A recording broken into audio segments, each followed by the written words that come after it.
Iris Monroe sat near the back of the grand ballroom, her posture understated yet graceful amid the lavish decor that shimmered under crystal chandeliers.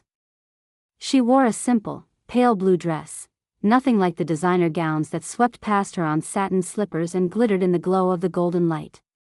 Long shadows stretched across polished marble floors, where guests in tailored tuxedos and embroidered dresses mingled, their laughter and clinking glasses creating a lively backdrop. The wedding planner, Victoria Langley, moved among the crowd with theatrical confidence and an air of superiority that made her presence impossible to ignore. Clad in a sharp black suit tailored to a fault, her lips were painted a bold red, and her eyes gleamed with the kind of ambition that bordered on arrogance. She issued instructions with clipped tones, orchestrating the elaborate event as if it were her personal stage. Victoria's gaze flickered towards Iris, who remained quietly seated in the rear, her expression calm, almost serene. To Victoria, Iris was little more than a shadow at the edges, a guest who might as well have been invisible. A mocking smile tugged at Victoria's lips as she whispered to a cluster of nearby attendants, casting a glance filled with thinly veiled disdain. To them, Iris was nothing but a wallflower at an event beyond her reach. But as the first speeches began and the room grew still, a surprising voice rose amid the formal congratulations and rehearsed toasts. The groom, Richard, stepped forward, his eyes scanning the room before settling on Iris. His words fell like a gentle yet irrevocable hammer. "I want to introduce you to the woman who raised me." An expectant hush rippled through the crowd, and all eyes turned toward Iris, the quiet figure at the back whose story was about to unfold. The moment the groom's words filled the room, an almost tangible shift rippled through the throng of guests. All eyes left their champagne flutes and delicate hors d'oeuvres to settle on Iris Monroe, the soft-spoken woman in the pale blue dress quietly seated toward the back. The air, once thick with frivolity and polite chatter, was suddenly charged with a strange mingling of surprise and reverence. Richard's voice, steady and warm, continued, "It's the woman who raised me, who believed in me when hardly anyone else would." Iris felt a quiet wave of emotion rise within her, but she held herself still, her delicate hands folded neatly in her lap. Her life had been one of quiet determination and sacrifice, and now it stood in stark contrast to the glossy, extravagant surroundings crafted with such careful precision by Victoria Langley. Yet, here was the groom giving her not a passing acknowledgement, but the kind of honoring words that seemed to reverberate off the gilded walls with uncommon sincerity. Victoria's face tightened, a flash of irritation crossing her perfectly made-up features as the crowd's focus shifted. Her eyes narrowed just slightly, a disdainful flicker betraying her efforts to maintain composure. She brushed past a pair of guests with deliberate haste, muttering under her breath something inaudible but laced with cold sarcasm. Nearby, whispers began to circle like a low undercurrent. "Did you know she paid for everything?" murmured one guest, her voice lowering to avoid the epicenter of the unfolding drama. A few tense glances flashed toward Victoria, whose charisma had previously been the event's focal point, now overshadowed by this unexpected revelation. It was true, Iris had quietly borne the entire financial weight of this day, the sprawling venue cloaked in velvet and crystalline sparkle, the custom designer dress that every woman admired from afar, the intricate floral arrangements that seemed to bloom endlessly in the centerpieces. All of it had been afforded through Iris's years of diligent saving, careful budgeting, and ultimately sacrifice. Richard's family had receded from involvement years ago, leaving Iris to shoulder the tasks parents might have once embraced. Yet, the way Victoria attempted to contain the moment was telling. Approaching the microphone with an exaggerated smile, the planner spoke briskly, "Ladies and gentlemen, let's not lose sight of the joy and celebration here today. The groom's family and friends have all contributed generously to make this day perfect." Her glance darted pointedly toward Iris, as if suggesting the opposite. Iris's gaze met Victoria's briefly, unflinching but serene, revealing none of the burning frustration beneath her calm exterior. She was accustomed to such dismissals, years of being underestimated, minimized, and brushed aside. Yet now, the room had shifted, and there was an undeniable truth taking hold. Richard stepped back up to the podium, his tone more candid. I want to be clear, this day wouldn't have happened without Iris. She was the one who insisted on every detail. From the earliest planning to the final touches, it was her vision, her generosity. I wouldn't be standing here without her. A subtle ripple of applause rose, respectful and sincere. Some guests nodded in understanding, others exchanged looks of surprise. The murmurs intensified, conversations picking up phrases like self-made, quiet strength, and true generosity. Beneath the polished veneer of the event's extravagance, a deeper story was unfolding. Victoria, however, refused to relinquish control. She moved swiftly to the groom's side and leaned in, her voice low but sharp.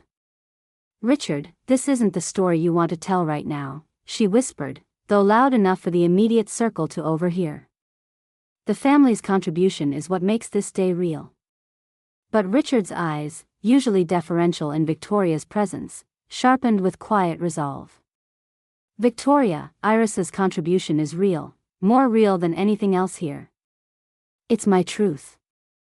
The planner's jaw tightened noticeably, and she turned away, her heels clicking against the marble floor in a brisk, impatient rhythm. Soon, she found herself surrounded by a few close allies, those who shared her displeasure. They discreetly exchanged skeptical looks, their murmurs laced with incredulity or perhaps disdain. "Is she really the one funding everything?" whispered Caroline, a guest from the groom's social circle, eyes wide as she sipped her champagne. "She doesn't fit the image at all. So ordinary." "That's just it," another whispered back. "Underestimate her by appearance, that's the most common mistake." Across the room, the subtle social currents shifted. The usual deference to Victoria's elaborate ceremonies gave way to a growing respect for Iris, who, despite being silent, seemed to occupy the space with quiet dignity that outshone the glitter and grandeur.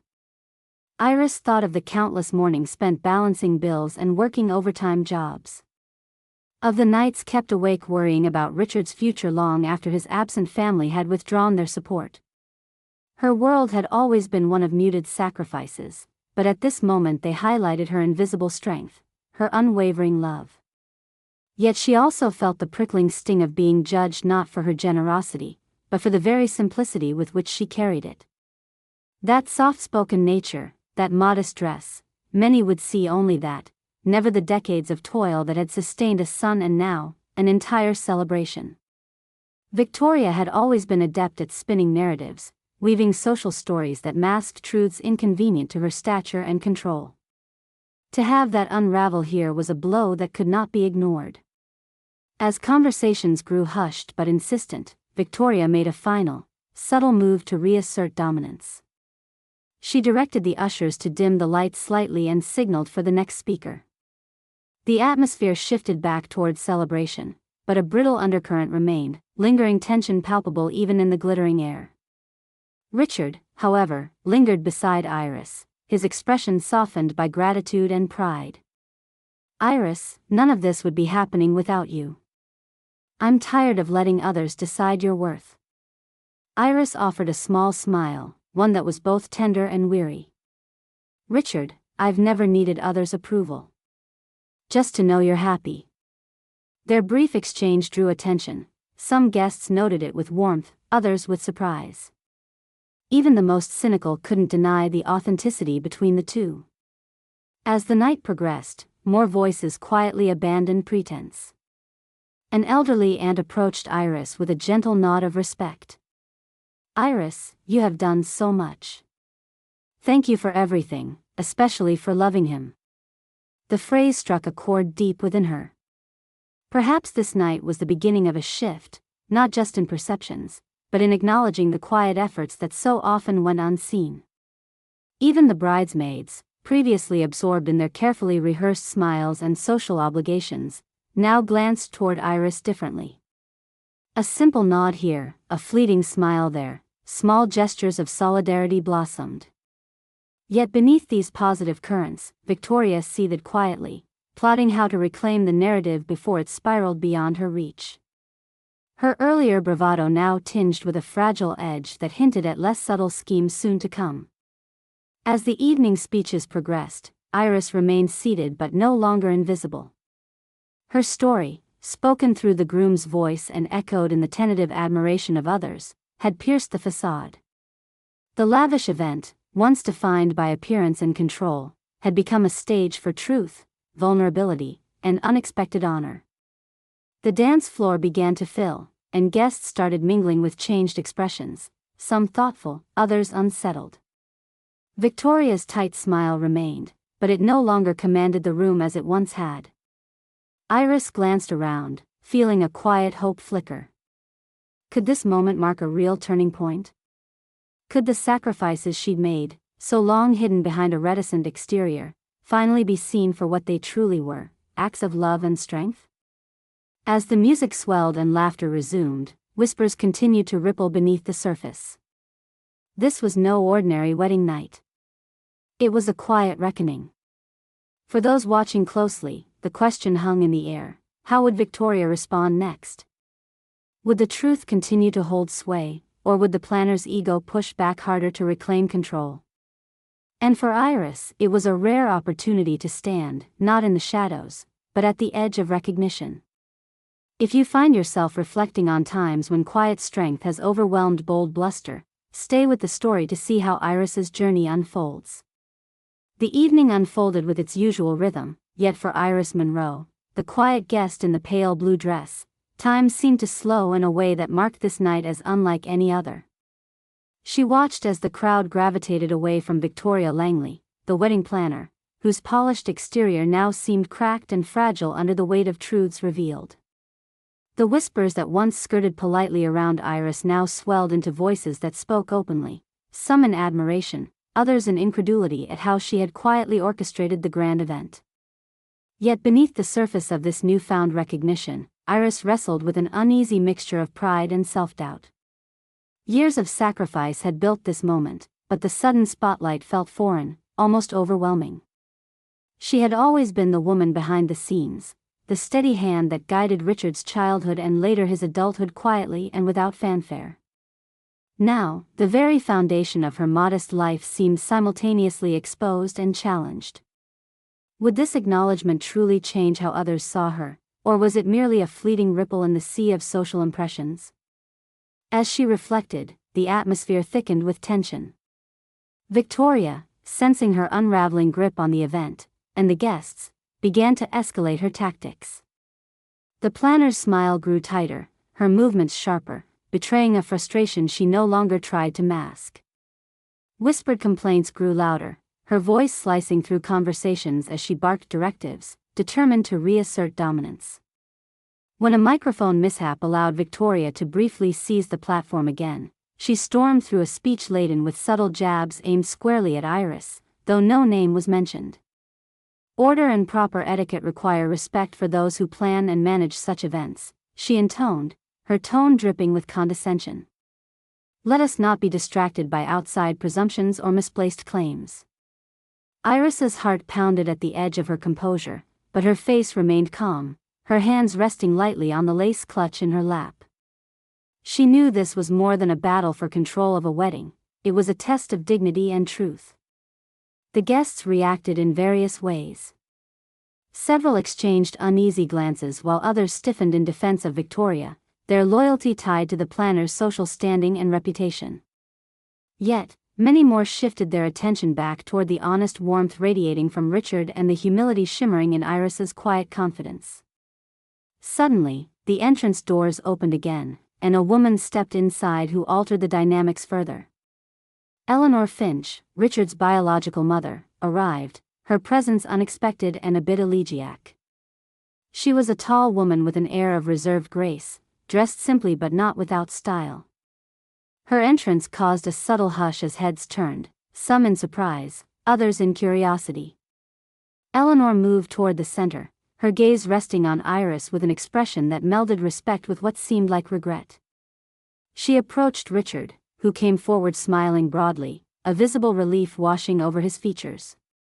I am glad to see you, Eleanor said softly to Iris, her voice steady but sincere. I may be late in acknowledging it, but you have done for Richard what I could not. For that, I owe you gratitude. It was a public affirmation, an unexpected alliance that shifted the room into a new state. Victoria's jaw clenched visibly as her eyes flicked between Eleanor and Iris.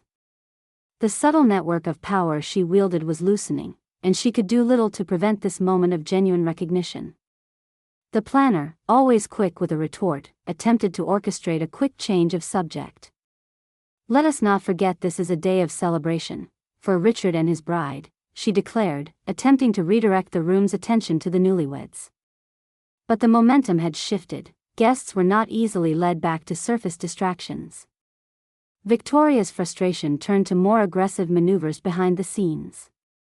She whispered sharp accusations to staff, insisting the microphone be taken from Iris if she dared to join in further speeches, and sowed doubt among the vendors about Iris's financial claims.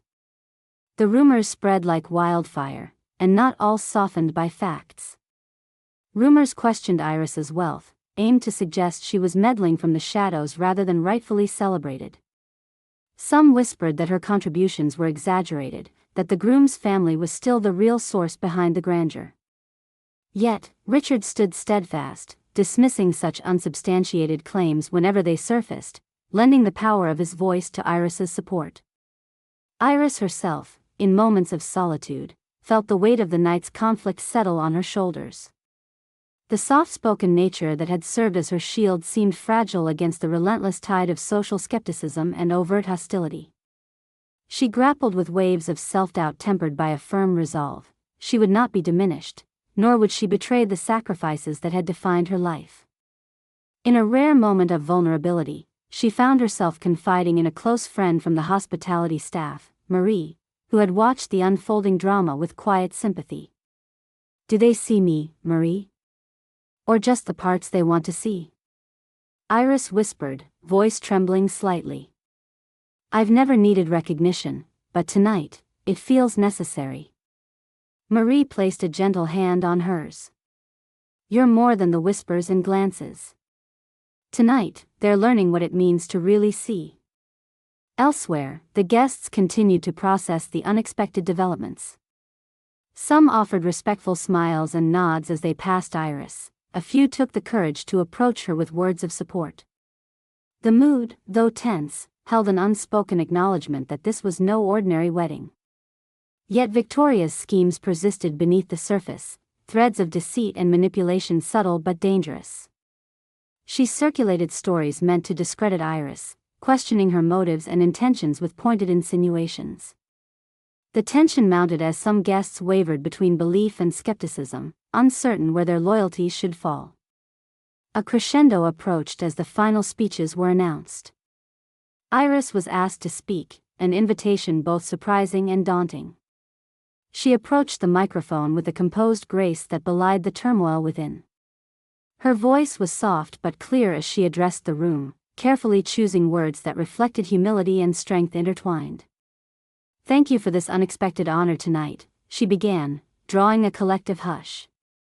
"I have spent years quietly doing my best to ensure the man you see before you could stand confident and hopeful. It was never about recognition, but about love, a love that requires patience, sacrifice, and, above all, belief." The crowd listened intently, eyes, once skeptical, were now softened by genuine understanding. A few tears sparkled in the eyes of older guests, who recalled their own unheralded acts of devotion. Victoria sat stiffly, her eyes narrowing but unable to interrupt the warmth Iris's words evoked. The room's energy had flipped, whatever victory Victoria hoped for was slipping through her grasp.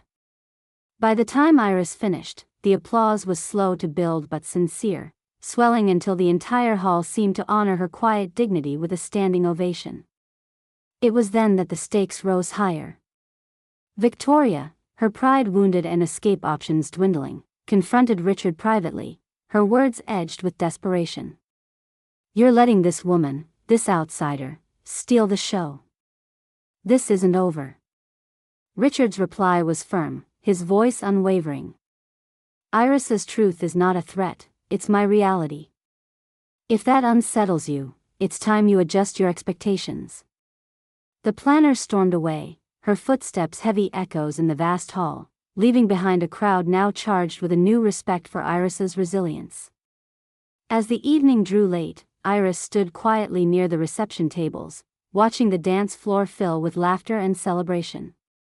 She felt the combined weight of years of endurance lightening even as the conflict behind the scenes remained unresolved. This night was proving to be a turning point, one that asked whether quiet strength could ultimately outlast superficial pomp and hot-headed resistance. Would the tide continue to turn, or were darker trials yet to come? The boundary between victory and loss felt razor-thin. If you find yourself considering the unseen strength beneath quiet voices, keep following Iris's journey. Her story is far from finished. The fading notes of applause still hung in the air when a sudden ripple of murmurs spread through the crowd. Conversations that had been soft and polite before were now edged with sharp glances and pointed whispers. The air itself seemed to thicken with a growing tension, a subtle shift in the balance of power within the room. Iris Monroe, standing quietly near the dessert table, sensed the subtle but unmistakable change. The atmosphere was no longer about celebration only, but about reckoning. Victoria Langley paced like a cornered animal, her polished black heels clicking rapidly against the marble floor. The grand event, once gleaming with her carefully crafted image of control and perfection, now felt sabotaged by truths that were too steady and too genuine. Her carefully rehearsed facade was beginning to crumble, and behind the calm blue eyes of Iris sat an unyielding strength she had underestimated. Earlier that evening, before the reception's fullness, whispered rumors had begun to circulate about Victoria herself. A few guests with keen ears caught snippets of hushed voices speaking of her manipulations, attempts to redirect the groom's attention, undermining Iris's role, and pressuring vendors up until the last moment with unreasonable demands. Some had noticed how she'd snapped at staff, created tension, and seemed more interested in flaunting her position than serving the event's true purpose. Now, a bold handful of guests began to connect these whispers into an unspoken narrative. They spoke softly but with conviction, hinting at a web of desperation and control that was becoming impossible to ignore. This quiet undercurrent grew strong enough that one of the groom's close friends found the courage to voice it aloud just as Victoria tried to command attention near the drinks table.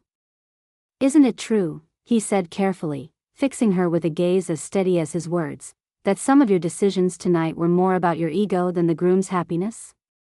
Victoria froze, color rising faintly to her cheeks. She opened her mouth to respond with practiced charm, but the crowd's shifting gaze curtailed her efforts. For the first time, she was on the defensive, the usual warmth in her eyes clouded by something colder: shock, realization, perhaps even fear. Surrounding guests emboldened by the confrontation stepped forward. Others whispered together, exchanging shared stories or observations about Victoria's demanding and often dismissive behavior throughout the preparations. Not all were convinced, but the seeds of doubt had taken root in the minds of many. In this charged moment, Richard moved swiftly to seize control, not with the meticulous precision of Victoria but with honest grace. He stepped onto a small raised platform, microphone in hand, and addressed the crowd. "Tonight has been a night of revelations," he began, voice firm yet warm. "I want everyone here to recognize not only what Iris has done but to understand the true spirit of this celebration. It's not about grandeur or control, it's about love, support, and integrity." He then held up his phone, swiping deftly through text messages, emails, even photographs. The screen briefly illuminated his face as he shared exchanges that revealed Victoria's intimidation tactics and disrespect towards Iris. These messages exposed her as driven by her own need for control, rather than by an earnest desire to create joy. The revelation struck the gathering hard. Some gasped quietly, others frowned, the idealized image they'd accepted of the wedding planner shattering like a finely spun glass. Victoria stood rooted, a mixture of fury and humiliation tightening her lips into a thin line. "What you're seeing is unprofessional," she snarled, attempting to regain composure, "but you don't know the full story." Richard's gaze was unyielding. "I'm making sure the story you do know is the truth." The crowd rallied instantly. Guests who had been hesitant now openly voiced their support for Iris and the groom. Eleanor Finch, the groom's biological mother, smiled gently from the sidelines, her expression filled with quiet approval. Her presence had always lent weight to the truth Iris lived by. Still, Victoria, stinging from the public exposure, began packing up her phone and tablet in a flurry of frustration. The staff, sensing the shifting allegiances, avoided her gaze. Vendors whispered among themselves, their earlier obedience replaced by anxious murmurs. Iris remained standing, serene but aware of the gravity of the moment. She felt no triumph in Victoria's defeat, only relief, a lifting of a quiet burden she had carried for years. The planner's reign, fueled by ruthlessness and shallow ambition, was crumbling among the people who had come to understand what mattered most. The shift was palpable. Guests gathered around Iris, offering congratulatory words, smiles, and warm embraces. The energy in the room transformed from one of polite ceremony to heartfelt celebration.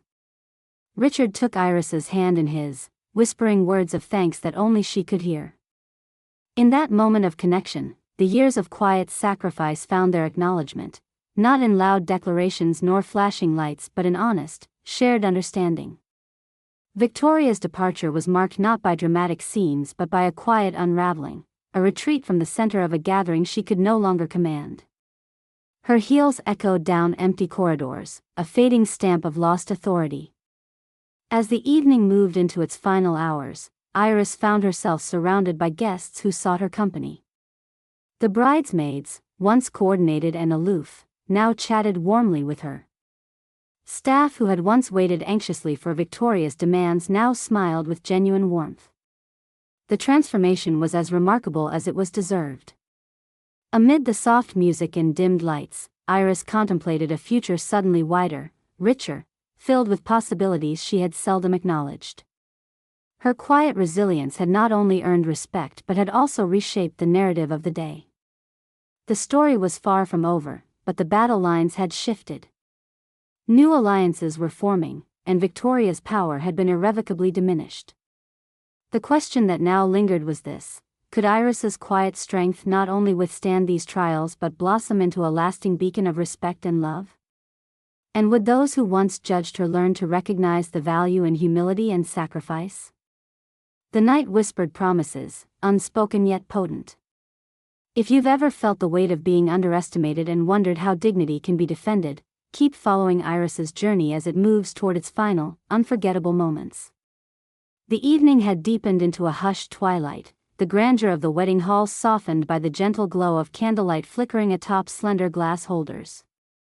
Iris Monroe found herself once again at the center, not of staged spectacle, but of genuine admiration.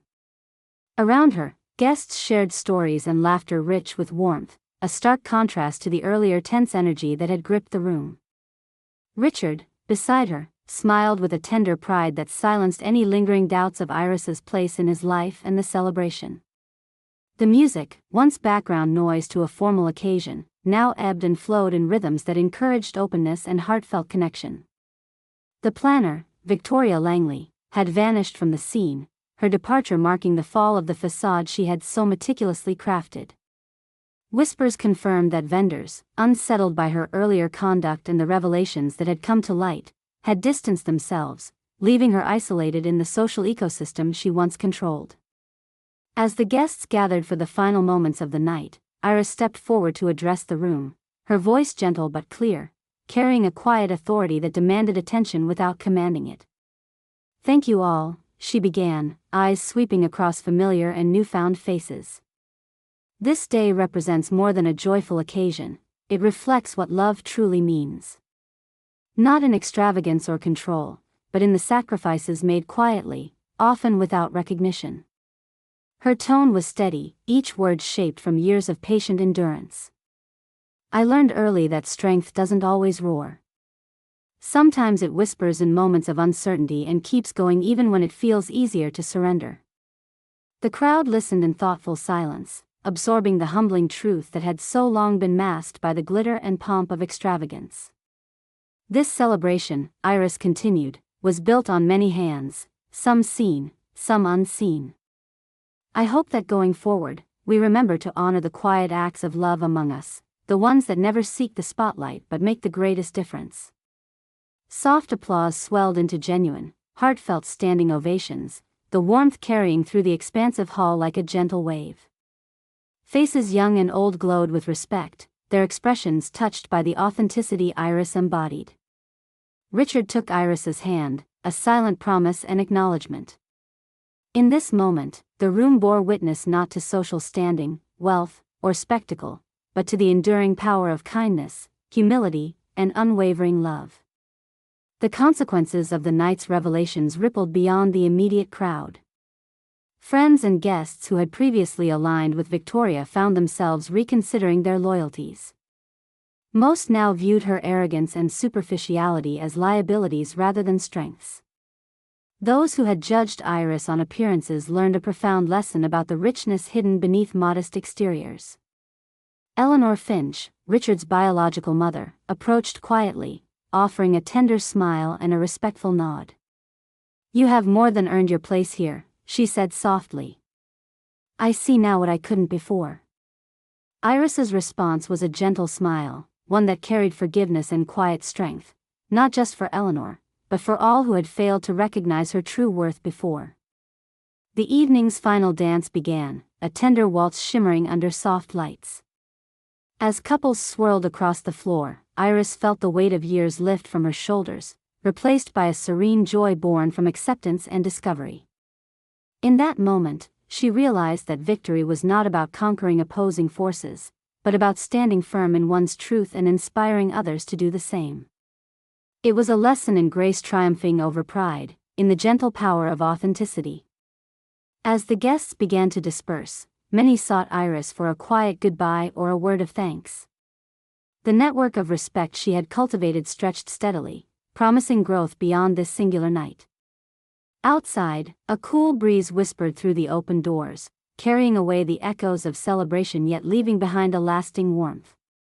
Iris paused, looking back once more at the glowing ballroom, then turned toward the night with a gentle smile. She had faced judgment, misunderstanding, and hostility, and emerged with her dignity intact, her spirit shining quietly but unmistakably. Kindness and humility, she thought softly, often hold more power than the loudest voices. For those who have ever felt overlooked or underestimated, leave a comment. If this story moved you, don't forget to subscribe to our channel for more emotional and inspiring stories. See you in our next story.